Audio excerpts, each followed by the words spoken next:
Hei sinä, juuri sinä, ei me, vaan minä. Kerron salaisuuden, jota nää lampaat ei kuule ikinä. Mikä on sinulle kirkas tuva, on laumalle pysyvä pimennossa maailman suurin salaisuus. Se alkaa säkeillä, jossa ensimmäiset sanat kuuluvat näin. Haista rakas, jos he ovat lampaita. Sinä olet porsas, yön sylissä selität kuinka ei ahdistustaan haastamaan lampaista. Vaikka lusivat laittumillaan, eivätkä välitä paskaakaan. Yksilö kadottaa elämän ilonsa yhteisön tähden ja esittää yrvästä. Fakteis system huusi shamaani ja potki lyhtä pylvästä.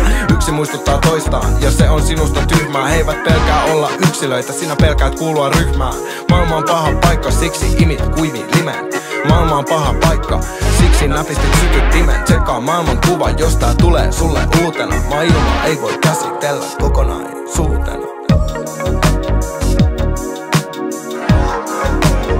Krokotiilin kyyneleen maistan krokotiilin kyyneleen.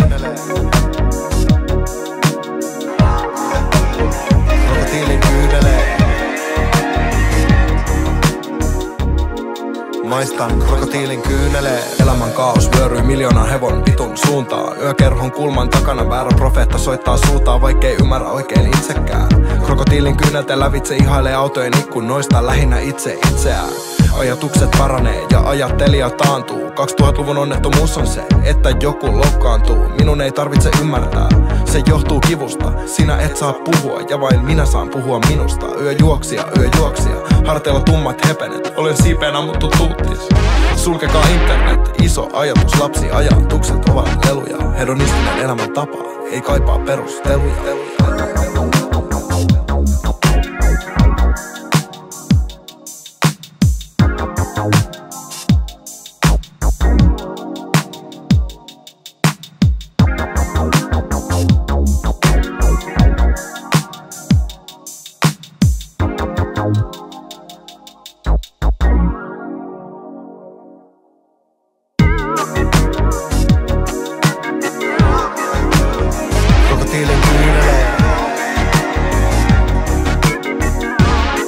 Maistan krokotiilin kyyneleen. Krokotiilin kyyneleen. Maistan krokotiilin kyyneleen.